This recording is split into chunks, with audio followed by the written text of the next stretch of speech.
नमस्कार दोस्तों, global coaching में आपका स्वागत है। आज 24 अगस्त पहली शिफ्ट का यूपी पुलिस री एग्जाम का मैं यहां पर एनालिसिस आपके सामने लेकर के प्रस्तुत हूं। और आज जो हम देखने वाले हैं जीएस के साथ साथ हिंदी का भी एनालिसिस देखेंगे। और आज का जो पेपर हमने अच्छे से सटीक से देख लिया है, तो बहुत अच्छा आज का पेपर है, बहुत अच्छा बच्चों ने स्कोर किया होगा ऐसी उम्मीद करता हूं। तो आज यूपी पुलिस 24 अगस्त री एग्जाम का पहला पेपर पहली शिफ्ट का देख लेते हैं। ट्रोजन वायरस कई, पहला क्वेश्चन है बेटा जीएस का, ट्रोजन वायरस कई सोलर विंड्स ओरियन प्लेटफॉर्म पर डाला गया है।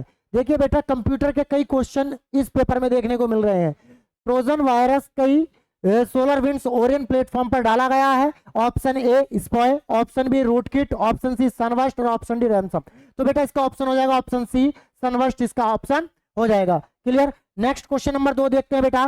पृथ्वी के प्रथम सुपर कॉन्टिनेंट, पृथ्वी के सुपर कॉन्टिनेंट यानी बड़े महाद्वीप का क्या नाम था? बेटा ज्योग्राफी का क्वेश्चन है। बच्चों का कल बड़ा कमेंट था सर ज्योग्राफी और हिस्ट्री से क्वेश्चन नहीं, तो आज देख लेना बेटा ज्योग्राफी और हिस्ट्री के कैसे क्वेश्चन है कैसे नहीं। इसकी बात की गई बेटा, सुपर कॉन्टिनेंट की बात की गई है। किसकी बात? सुपर कॉन्टिनेंट यानी सबसे बड़े महाद्वीप की बात की गई है। वालवारा, कोलंबिया, गोंडवाना, जिन्हें इसका आंसर होगा पेंजिया, ऑप्शन सी। पृथ्वी के प्रथम सुपर कॉन्टिनेंट या सबसे बड़ा, ठीक है, तो ये बेटा सबसे बड़ा स्थलखंड था, ठीक, पेंजिया। इसके चारों ओर पेंथालासा महासागर था, तो ये वही बात है। नेक्स्ट क्वेश्चन है बेटा क्वेश्चन नंबर 3। कौन सा संगठन दुनिया के सबसे गरीब विकासशील देशों को ऋण और अनुदान प्रदान करता है?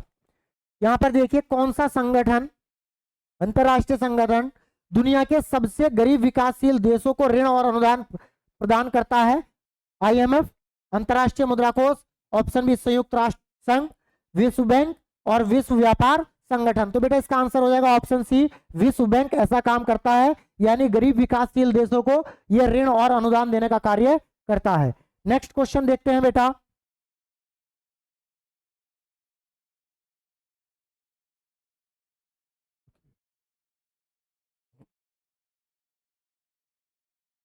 ठीक है,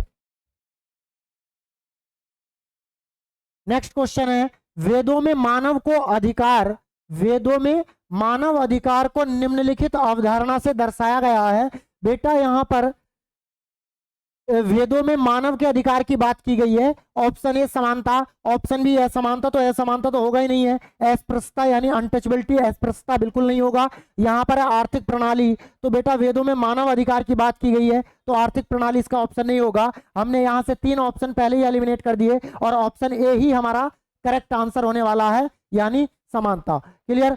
नेक्स्ट देखते हैं बेटा नेक्स्ट क्वेश्चन नंबर 5। हर वर्ष किस दिन को विश्व कला दिवस के रूप में मनाया जाता है? यहां पर विश्व कला दिवस की बात की गई है। ऑप्शन 15 अप्रैल, 16 अप्रैल, 14 अप्रैल या 13 अप्रैल। बेटा इसका आंसर होने वाला है हम 15 अप्रैल को प्रतिवर्ष क्या मनाते हैं? विश्व कला दिवस के रूप में मनाते हैं। क्लियर। नेक्स्ट क्वेश्चन देखते हैं बेटा यहाँ पर भारतीय संविधान, क्वेश्चन नंबर 6 है। भारतीय संविधान का अनुच्छेद 352 मुख्य रूप से संबंधित है। यहाँ पर यह कहा गया है कि बेटा आर्टिकल, ये जो आर्टिकल है 352, ये किससे संबंधित है? यहाँ पर लिखा है नए राज्य के गठन की घोषणा से है, लोकसभा भंग करने की घोषणा से है, CGI chief justice of India की नियुक्ति की घोषणा से है, या राष्ट्रीय आपातकाल की उद्घोषणा से है? तो बेटा इसका करेक्ट आंसर होने वाला है ऑप्शन डी, राष्ट्रीय आपातकाल की उद्घोषणा से संबंधित है आर्टिकल 352। नेक्स्ट देखते हैं बेटा नेक्स्ट क्वेश्चन क्या रहने वाला है।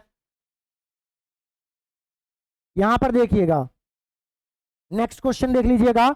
यहां पर लिखा है बेटा नेक्स्ट क्वेश्चन है,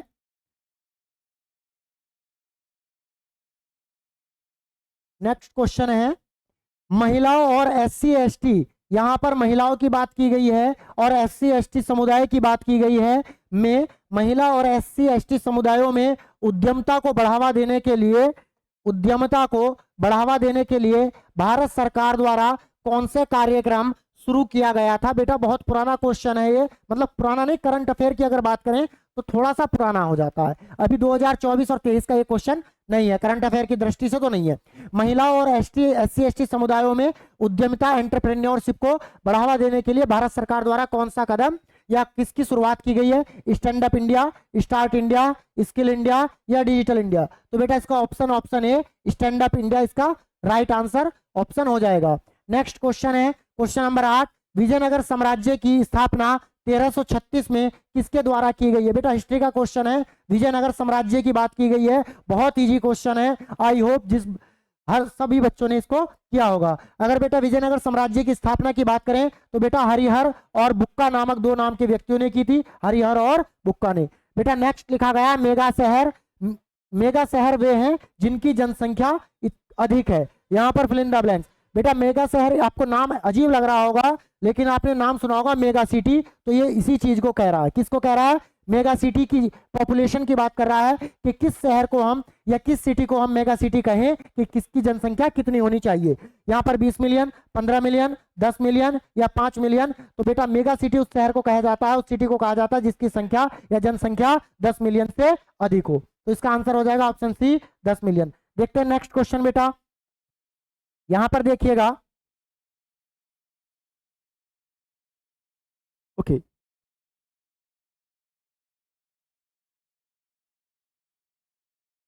यहां पर नेक्स्ट क्वेश्चन देखिए, क्वेश्चन नंबर 10 है बेटा। तो इसी की अगर हम बात करते हैं, देखिएगा क्वेश्चन नंबर 10, किस भारतीय योजना के उद्देश्य, किस भारतीय योजना का उद्देश्य की बात की गई है?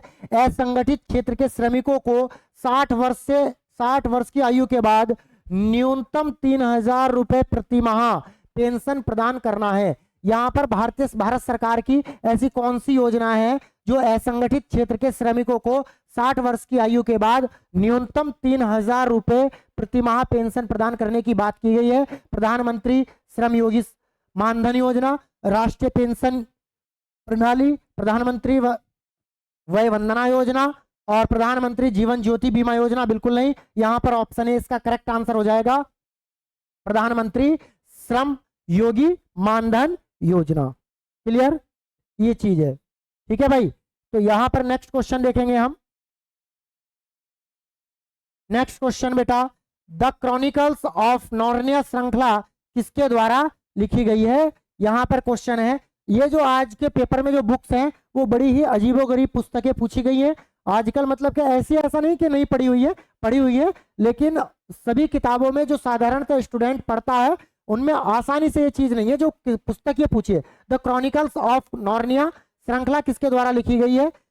JK Rowling, CS Lewis, Roald Dahl और डेआरडी टॉलकिन। बेटा इसका ऑप्शन है option B, C S Lewis. ठीक है, ऑप्शन बी इसका करेक्ट आंसर हो जाएगा। क्लियर, नेक्स्ट देखते हैं, जन्म या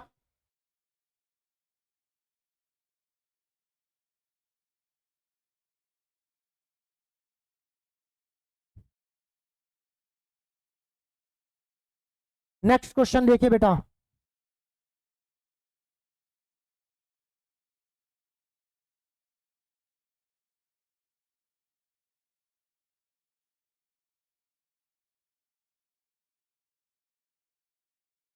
यहां पर नेक्स्ट क्वेश्चन ये है, नेक्स्ट क्वेश्चन बेटा ये है कि जन्म या अप्रवासन के माध्यम से जनसंख्या में प्रवेश करने वाले लोगों की संख्या का उत्प्रवास या मृत्यु से उसे छोड़ने वाले लोगों की जनसंख्या के बराबर होने वाली स्थिति कहलाती है। देखिए क्वेश्चन नंबर 12, जन्म या अप्रवासन के माध्यम से जनसंख्या में प्रवेश करने वाले लोगों की संख्या का उत्प्रवास या मृत्यु से इसे छोड़ने वाले लोगों की संख्या के बराबर होने वाली स्थिति क्या कहलाती है? ऋणात्मक जनसंख्या वृद्धि दर, तेजी से जनसंख्या वृद्धि दर, धनात्मक जनसंख्या वृद्धि या शून्य जनसंख्या वृद्धि। तो बेटा यहां पर ऑप्शन सी आपका करेक्ट आंसर हो जाएगा, शून्य जनसंख्या वृद्धि। नेक्स्ट देखते हैं, भारतीय तकनीकी और आर्थिक सहयोग आईटीईसी कार्यक्रम का उद्देश्य क्या है? क्लियर, यहां पर लिखा है बेटा क्वेश्चन, भारतीय तकनीकी और आर्थिक सहयोग आईटीईसी कार्यक्रम का उद्देश्य है, ठीक, वित्तीय बाजारों का विनियमन करना, सांस्कृतिक आदान प्रदान को बढ़ावा देना। क्लियर, नेक्स्ट है सैन्य सहयोग को बढ़ावा देना, तकनीकी सहायता एवं प्रशिक्षण प्रदान करना। ये क्वेश्चन ठीक है, तो यहां पर इसका आंसर हो जाएगा भारतीय तकनीकी, वित्तीय बाजारों का विनियमन गलत हो जाएगा, सांस्कृतिक बिल्कुल नहीं, तकनीकी से संबंधित नहीं है, सैन्य सहयोग गलत हो जाएगा। ऑप्शन डी इसका करेक्ट आंसर है, तकनीकी सहायता एवं प्रशिक्षण प्रदान करना इस क्वेश्चन का करेक्ट आंसर हो जाएगा। नेक्स्ट क्वेश्चन देखते हैं। ओके हाँ ठीक। यहाँ पर बेटा नेक्स्ट, ठीक है, नेक्स्ट है भारत के जीएसटी मॉडल में संरचनाओं का स्ट्रक्चर।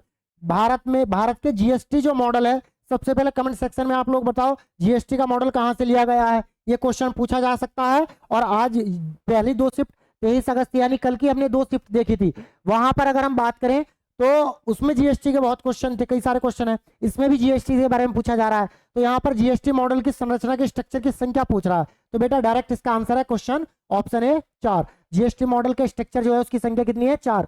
यहाँ पर क्वेश्चन बहुत अच्छा क्वेश्चन लिखा है, मैं उम्मीद करता हूं इसका आंसर सबको पता होगा। डब्ल्यूटीओ वर्ल्ड ट्रेड ऑर्गेनाइजेशन के वर्तमान महानिदेशक कौन है? तो डब्ल्यूटीओ के महानिदेशक कौन है? क्लाउडिया गोल्डिन बिल्कुल नहीं है ना। हर्नाल्डो डी सीटो बिल्कुल नहीं है। एरिक वेडिंगर नहीं है। लेकिन हमें डायरेक्ट पता है डब्ल्यूटीओ के कौन है, नगोजी ओकोंजी इबोला। कौन है भाई? Ngozi Okonjo Iweala. ठीक, नेक्स्ट है प्रसिद्ध उपन्यास द गॉड फादर। ठीक, प्रसिद्ध उपन्यास है द गॉड फादर किसके द्वारा लिखा गया है? मॉरियो पुजो, जॉन मिल्टन, विक्टर ह्यूगो या Herald robin? Option A Mario पुजो के द्वारा लिखा गया। क्लियर। नेक्स्ट क्वेश्चन देखते हैं, बड़ा अच्छा क्वेश्चन है बेटा। कल की शिफ्ट में, प्रत्येक शिफ्ट में, दोनों शिफ्ट में किसी ना किसी नाम की एनएचआरसी हो, एनएचएस, हाँ यही है एनएचआरसी यानी ह्यूमन राइट्स कमीशन की बात की गई, उसकी फुल फॉर्म पूछी गई है। लेकिन यहाँ पर पैन की, परमानेंट अकाउंट नंबर का पूरा नाम यानी फुल फॉर्म पूछी गई किसकी? पैन की यानी permanent account number. Option C आपका करेक्ट आंसर हो जाएगा। नेक्स्ट देखते हैं, आगे बढ़ते हैं अपने क्वेश्चन की ओर।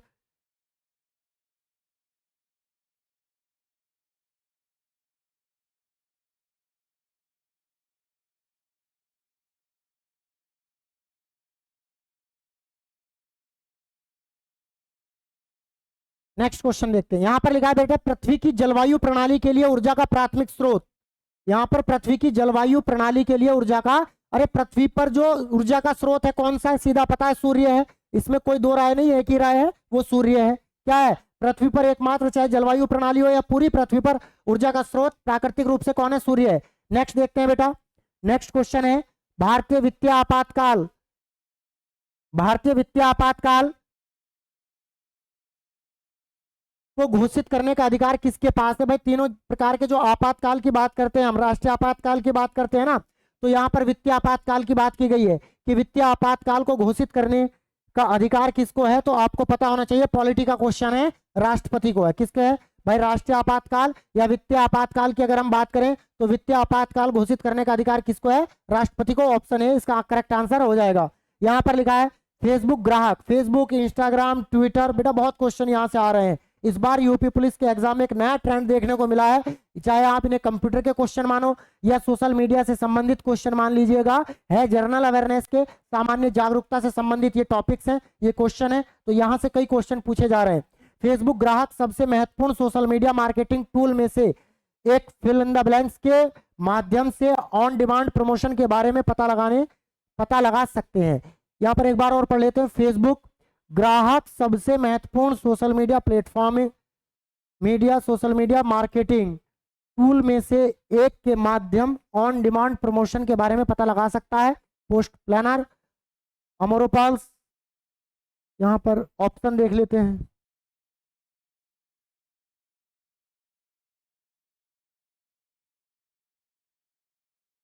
ओके, यहां पर ये है, तो इसका आंसर होने वाला चैटी पीपल, सोशल ओम्प। ये इसका आंसर नहीं है बेटा, इसका आंसर सोशल ओम्प नहीं है, ओगोलोराम्स नहीं है, चैटी पीपल है।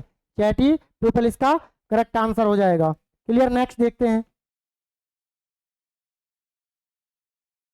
इतना इजी क्वेश्चन यहां पर लिखा है, हाँ ठीक है, इतना इजी क्वेश्चन यहां पर बेटा लिखा है, और ये कह सकते, कोई भी कह सकता है कि ये क्वेश्चन हमारी क्लास नोट्स में से था।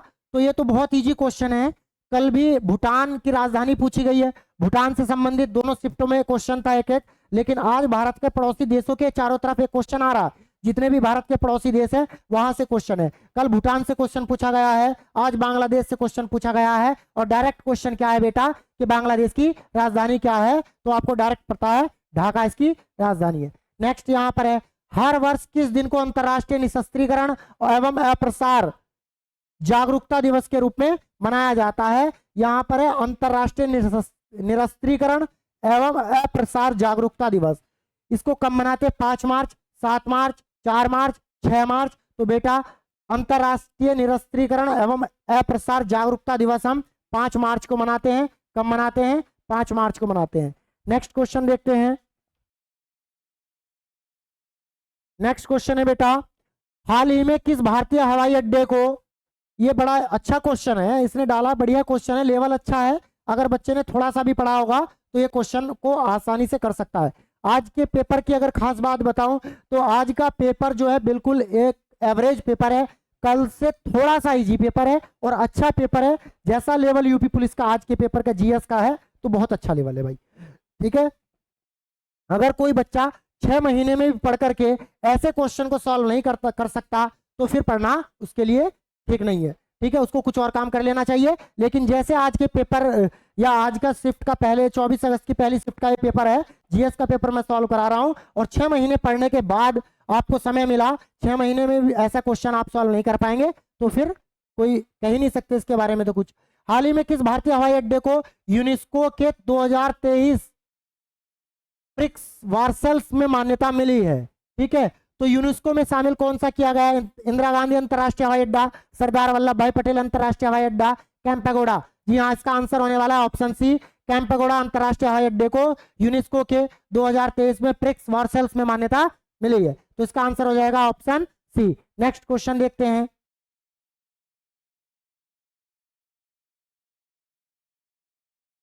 Human rights and unhuman stamps पुस्तक के लेखक कौन है? इस क्वेश्चन को बेटा लास्ट में देखेंगे, क्वेश्चन नंबर 24 है ये। ठीक है, इस क्वेश्चन को हम लास्ट में देखेंगे। नेक्स्ट क्वेश्चन देखते हैं।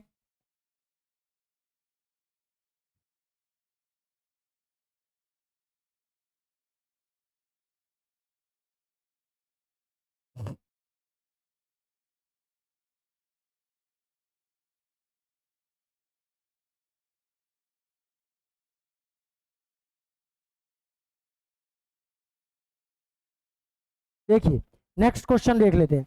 यहां पर लिखा है कौन सा अंतरराष्ट्रीय समझौता, कौन सा अंतरराष्ट्रीय समझौता ओजोन परत क्षरण के लिए, ये ओजोन लेयर जो उसके डिप्लेशन के लिए जिम्मेदार अनेक पदार्थों के उत्पादन कुछ चरणयन तरीके से समाप्त करके ओजोन परत का संरक्षण पर केंद्रित करता है। सीधी सीधी बात है, ओजोन परत जो डिप्लेट हो रही है, ओजोन परत का जो क्षरण हो रहा है, तो ओजोन परत को संरक्षित करने के लिए या ओजोन परत के संरक्षण को रोकने के लिए कौन सा इसमें समझौता इसके लिए केंद्रित है? क्योटो प्रोटोकॉल बिल्कुल नहीं है, पेरिस समझौता जलवायु से संबंधित है, और जिनेवा कन्वेंशन नहीं है, मॉन्ट्रियल प्रोटोकॉल ओजोन परत के संरक्षण से संबंधित है। यह क्वेश्चन कई बार एग्जाम में पूछा जा चुका है और हम लोगों ने भी और मैंने भी इस चीज को जीएस में कराया हुआ है। नेक्स्ट क्वेश्चन है, दिल्ली का पहला सुल्तान कौन था भाई? अगर हम बात करें वास्तविक सुल्तान की तो बेटा यहाँ पर वास्तविक शब्द नहीं लिखा है। अगर वास्तविक सुल्तान की बात करते तो इसका ऑप्शन आंसर हो जाता इल्तुतमिश, लेकिन यहाँ पर लिखा है दिल्ली का पहला सुल्तान, तो इसका आंसर हो जाएगा, डायरेक्ट बता देता हूँ, कुतुबुद्दीन ऐबक। दिल्ली का पहला सुल्तान की बात करें तो कुतुबुद्दीन ऐबक, और दिल्ली का वास्तविक सुल्तान की बात करें तो कौन होगा वास्तविक? इल्तुतमिश। ठीक है, नेक्स्ट क्वेश्चन देखते हैं।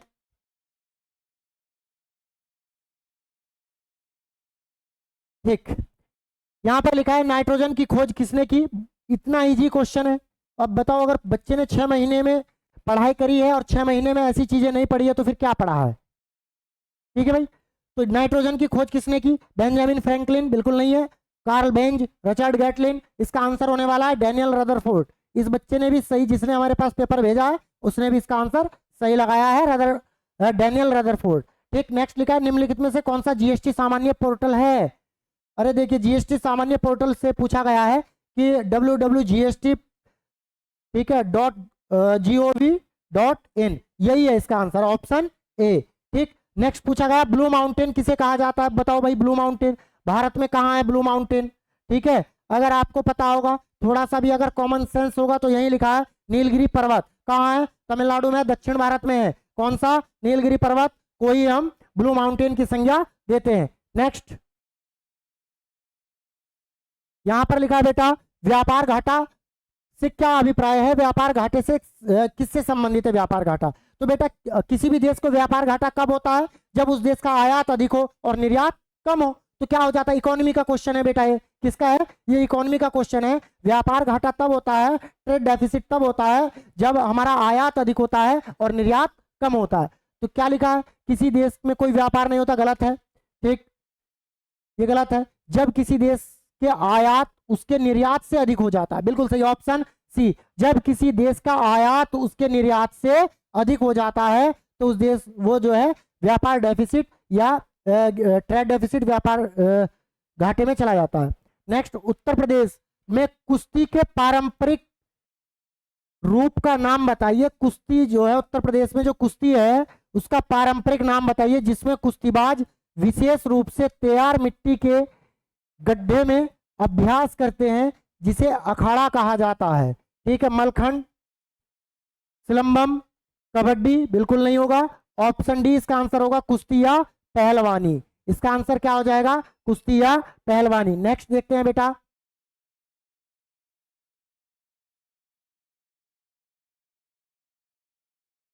ओके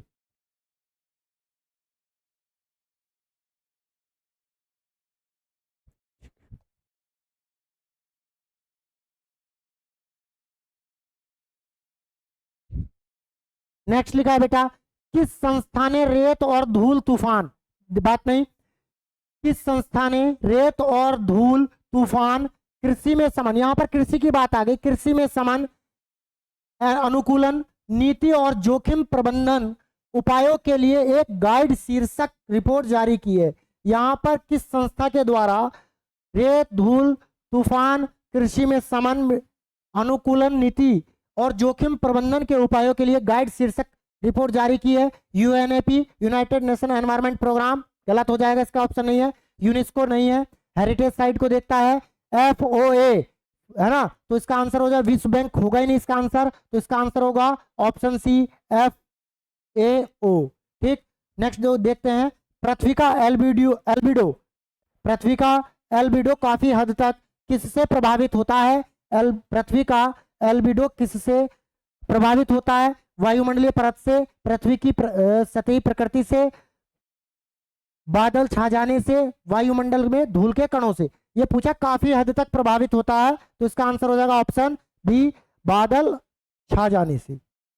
नेक्स्ट क्वेश्चन देखते हैं बेटा, क्वेश्चन नंबर 34। इतना इजी क्वेश्चन जो कक्षा 8 का बच्चा भी कर जाएगा, कक्षा 9 का बच्चा भी इस क्वेश्चन को कर जाएगा। डीएनए की संरचना की खोज किसके द्वारा की गई थी, यानी डीएनए का जो मॉडल है वो किसके द्वारा प्रस्तुत किया गया था? तो कोई भी इस बच्चे, कोई भी एकेडमिक वाला बच्चा भी इस क्वेश्चन का आंसर दे सकता है। डीएनए की अगर स्ट्रक्चर की खोज की बात करें तो डायरेक्ट जेम्स वाटसन और क्रिक की बात करते हैं हम। किसकी? जेम्स वाटसन और फ्रांसिस क्रिक की बात कर लेते हैं। नेक्स्ट क्वेश्चन है बेटा, किस बैंक ने भारत में विमुद्रीकरण का समर्थन किया? किस बैंक की बात कर रहे हैं? किस बैंक ने भारत में? और यहाँ पर चारों बैंक जो भारत के दिए गए हैं, तो हम यहाँ पर शीर्ष बैंक की बात करने वाले हैं, केंद्रीय बैंक की बात करने वाले हैं। तो किस बैंक ने भारत में विमुद्रीकरण का समर्थन किया था? तो इसका आंसर हो जाएगा ऑप्शन सी, आरबीआई ने, रिजर्व बैंक ऑफ इंडिया, भारतीय रिजर्व बैंक इसका आंसर हो जाएगा। नेक्स्ट क्वेश्चन देखते हैं बेटा, ओके यहां पर लिखा है,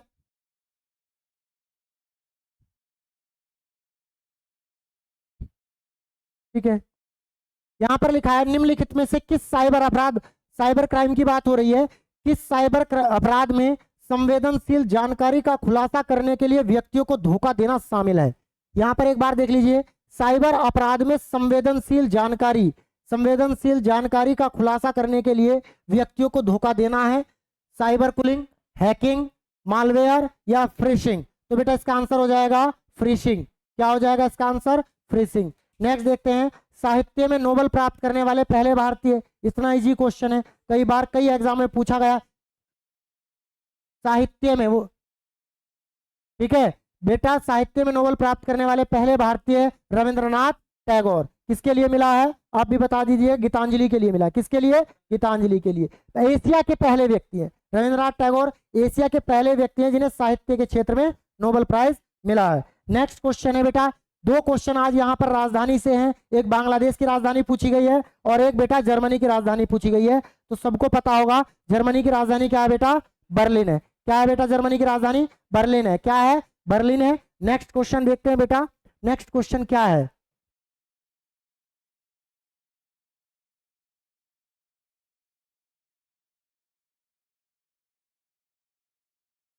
यहां पर हिंदी का सॉल्यूशन हम देख लेते हैं। ठीक, आज हम हिंदी का पेपर एनालिसिस करेंगे, साथ के साथ कर लेते हैं इसको भी।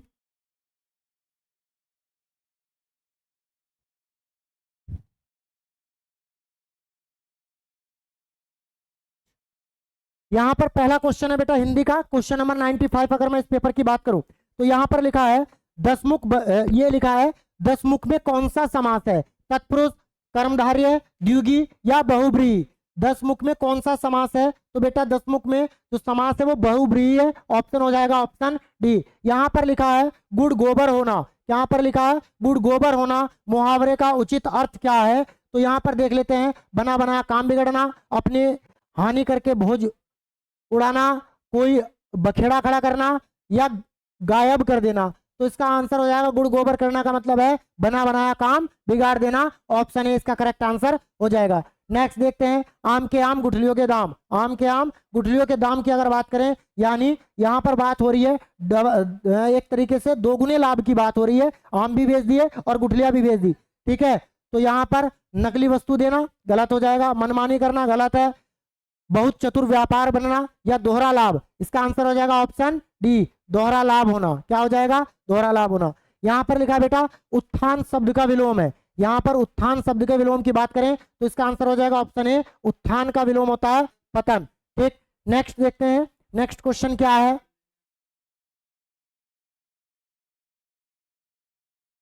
चलना फिरना दौड़ना कैसी क्रिया है? चलना फिरना दौड़ना कैसी क्रिया है? ऑप्शन ए सहायक क्रिया, मुख्य क्रिया, सकर्मक क्रिया और अकर्मक क्रिया। अगर बेटा चलना फिरना दौड़ना की अगर बात करें तो यहां पर ऑप्शन हो जाएगा ऑप्शन डी, इसका राइट आंसर है अकर्मक क्रिया। राइट आंसर क्या है बेटा? इसका अकर्मक क्रिया है।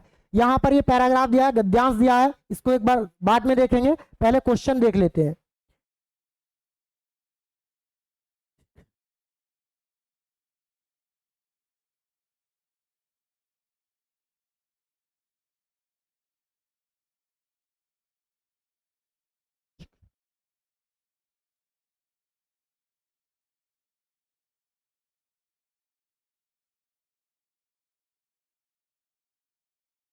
ओके, ठीक, यहां पर देख लेते हैं, आंसू काव्य के रचनाकार हैं, है ना? आंसू काव्य के रचनाकार हैं सूर्यकांत त्रिपाठी निराला, सुमित्रा नंदन पंत, मैथिली शरण गुप्त या जयशंकर प्रसाद। तो बेटा इसका राइट आंसर है ऑप्शन डी, जयशंकर प्रसाद क्या है? आंसू काव्य के रचनाकार हैं। ठीक है, ऑप्शन डी जयशंकर प्रसाद। यहां पर लिखा है बेटा पीतांबर में कौन सा समास है? फिर से आया क्वेश्चन है, अव्ययभाव, बहुब्रीहि, द्विगी या कर्मधारय। तो बेटा यहाँ पर दो ऑप्शन है, बहुब्रीहि और कर्मधारय, लेकिन हमारा पीतांबर में कौन सा समास है? इसका राइट आंसर हो जाएगा बहुब्रीहि, ऑप्शन बी करेक्ट आंसर है। यहाँ पर इतना इजी क्वेश्चन हो ही नहीं सकता है हिंदी में इससे इजी कि ये चिन्ह लगा है, प्रश्नवाचक चिन्ह कौन सा? निम्नलिखित में से ये चिन्ह कौन सा है? पूर्ण विराम, प्रश्नवाचक, अल्पविराम या निर्देशक चिन्ह? तो बेटा प्रश्नवाचक चिन्ह है, ये कौन सा है? प्रश्नवाचक है। नेक्स्ट देखते हैं, उत्पत्ति के आधार पर शब्दों में 4 भेद दिए गए हैं, निम्नलिखित में से कौन सा गलत है? उत्पत्ति के आधार की अगर बात करें तो तद्भव, विदेशी, तत्सम, यौगिक। तो यहां पर अगर हम बात करें ऑप्शन बी विदेशी जो है इसका करेक्ट आंसर ऑप्शन बी हो जाएगा। यहां पर लिखा है तुमड़ी के शब्द के लिए साहित्यिक अकादमी पुरस्कार किस रचनाकार को दिया गया है? ठीक है ना? तुमड़ी के शब्द के लिए दया प्रकाश सिन्हा, अमरकांत, बद्री नारायण या गोविंद मिश्रा। इसका करेक्ट आंसर हो जाएगा बद्री नारायण, ऑप्शन सी आपका करेक्ट आंसर हो जाएगा।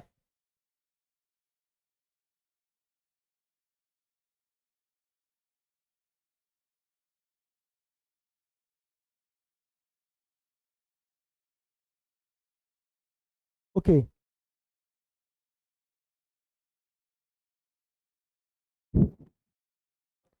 नेक्स्ट क्वेश्चन देखते हैं बेटा।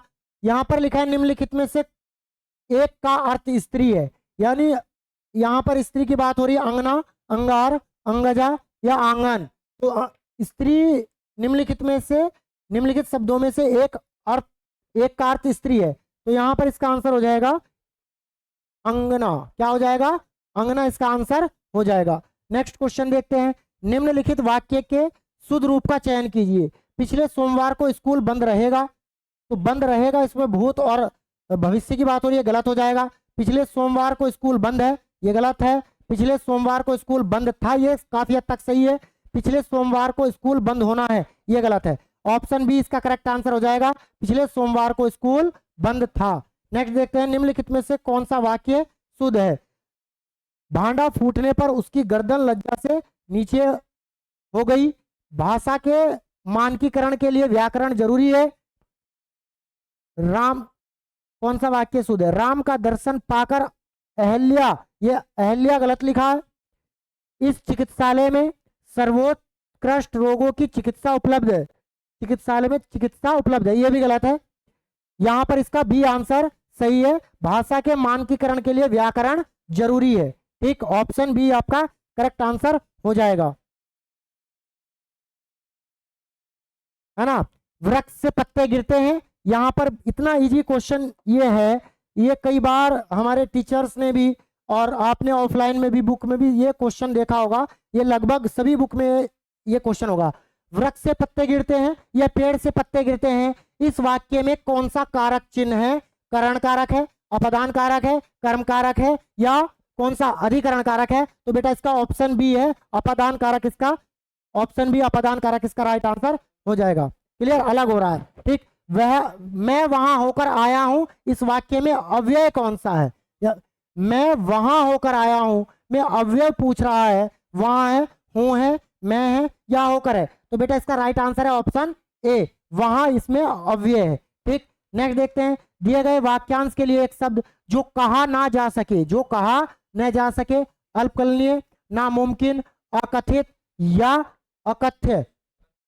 ठीक है, तो दिए गए गद्यांश में जो कहा ना जा सके, अकथ्य क्या है? डी आंसर इसका करेक्ट आंसर हो जाएगा। नेक्स्ट, क्रिया विशेषण के प्रकार और उनके उदाहरण का निम्नलिखित में से कौन सा युग्म सही नहीं है? क्रिया विशेषण की बात की गई, किसकी? क्रिया विशेषण के प्रकार और उदाहरण।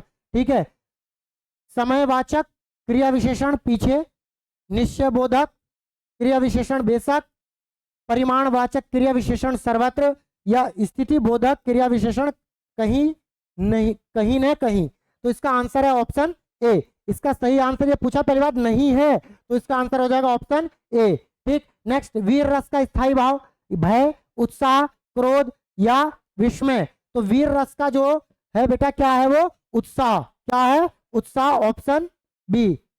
नेक्स्ट, शीत का विलोम है, शीत का विलोम गीत, उष्ण, उंड और कृष्ण। तो इसका ऑप्शन बी उष्ण, शीत का विलोम उष्ण। संभव है, संभव है, ये बहुत छोटा वाक्य देखे, संभव है, यह वाक्य किस काल का है? वर्तमान काल का है, सामान्य भूतकाल का है, पूर्ण भूतकाल का है, या संभाव्य भविष्य का है? तो इसका आंसर हो जाएगा संभव है, तो इसका आंसर हो जाएगा ऑप्शन डी, संभाव्य भविष्य का क्वेश्चन है ये वाक्य है। ठीक, नेक्स्ट आगे बढ़ते हैं अपने क्वेश्चन की ओर।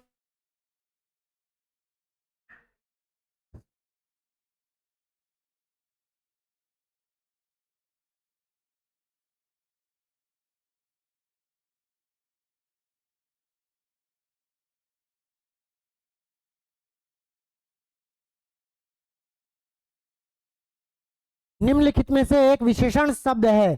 ठीक है, यहां पर लिखा है निम्नलिखित में से एक विशेषण शब्द है, तो इसके अगर आंसर की बात करें बेटा, महत्व, महत, लाघव या लघुता। ठीक है, तो विशेषण शब्द महत्व, महत, लाघव या लघुता, तो इसका आंसर होने वाला ऑप्शन बी महत। क्या हो जाएगा इसका आंसर? महत तो हो जाएगा। ठीक, नैंदनी का पर्याय निम्न में से होगा। नैंदनी कहते हैं बेटा दस्तूर, सरी, नियति या दैनिकी। तो बेटा नैंदनी का मतलब होता है डायरी लिखना, है ना, डायरी लिखना। ठीक है, तो दस्तूर बिल्कुल नहीं होगा, सरी नहीं होगा, नियति नहीं होगा, इसका ऑप्शन हो जाएगा ऑप्शन डी दैनिकी। इसका पर्याय है दैनिकी। सुहाग के नूपुर के रचयिता हैं, बहुत अच्छा क्वेश्चन है। सुहाग के नूपुर के रचयिता हैं मोहन राकेश, प्रेमचंद, निराला या अमृतलाल नागर। तो बेटा इसका ऑप्शन हो जाएगा ऑप्शन डी अमृतलाल नागर। ठीक, नेक्स्ट इसका 126, श्रुति सम शब्द युग्म में श्रुति सम शब्द युग्म की भिन्न अर्थ वाली सही जोड़ी को पहचानिए। रात्रि निशा, किरण रश्मि, कुल कूल या अभिलाषा इच्छा। तो बेटा इसका सही आंसर है ऑप्शन टी, कुल और कुल। ठीक, कुल और कुल। श्रृंगार रस का स्थायी भाव है, 127 नंबर क्वेश्चन है। हास्य रस, शोक, प्रेम या उत्साह। बेटा श्रृंगार रस का स्थायी भाव होता है प्रेम या रति। क्या होता है? प्रेम या रति। तो ऑप्शन सी करेक्ट आंसर, प्रेम इसका आंसर हो जाएगा। महान शब्द का स्त्रीलिंग होगा महान नेत्री, महोदया, महती या महान। तो बेटा महान शब्द का स्त्रीलिंग होगा महोदया। क्या होगा? महोदया।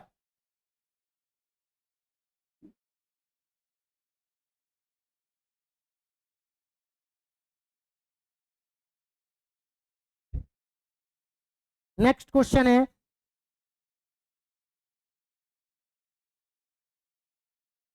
नेक्स्ट क्वेश्चन है बेटा 2013 में मिलजुल मन उपन्यास के लिए साहित्यिक अकादमी पुरस्कार किसे दिया गया? देखो 2013 का पूछा है। कब का पूछा बेटा? 2013 में मिलजुल मन उपन्यास के लिए साहित्य अकादमी पुरस्कार दिया गया रमेश चंद्र शाह, रामदरस मिश्र, चंद्रकांत देवताले या मृदुला गर्ग को। तो इसका option option D, Mridula Garg. निम्नलिखित में से कौन सा शब्द तत्सम है? आग तद्भव है, आंख तद्भव है, अग्र हो सकता है, आज ये भी तद्भव है। तो बेटा इसमें तत्सम शब्द कौन सा है? अग्र है। कौन सा है? ऑप्शन सी, अग्र करेक्ट आंसर हो जाएगा। क्लियर? अच्छा, यहाँ पर एक क्वेश्चन ऊपर लिखा है निम्नलिखित में से कौन सा वर्ण महाप्राण का उदाहरण है? ठीक है, तो महाप्राण की बात करें द, भ, या ल। ठीक है, तो इसका आंसर है भय। भय जो है महाप्राण वर्ण है। नेक्स्ट देखते हैं, ये मैथ के क्वेश्चन आ गए यहाँ पर। ठीक है, आगे देखते हैं और कहीं है क्या, एक बार चेक कर लेते हैं। ओके, हमने आज जो देखा है बेटा जीएस और हिंदी के क्वेश्चन का एनालिसिस देखा। यहाँ पर हमने आपके 75 क्वेश्चन को सॉल्व कराया है। आज की पहली शिफ्ट को हमने एकदम जीएस और हिंदी के 75 क्वेश्चन सॉल्व किए। आई होप बहुत अच्छे से आपको समझ में आया होगा। आपका बहुत सपोर्ट है इस चीज को लेकर के, बढ़िया से प्यार मिल रहा है आप सभी लोगों का। और नेक्स्ट जितनी भी शिफ्ट रहने वाली है उन सारी शिफ्ट में मैं हिंदी और जीएस के क्वेश्चन का आपको एनालिसिस कराऊंगा। So thank you.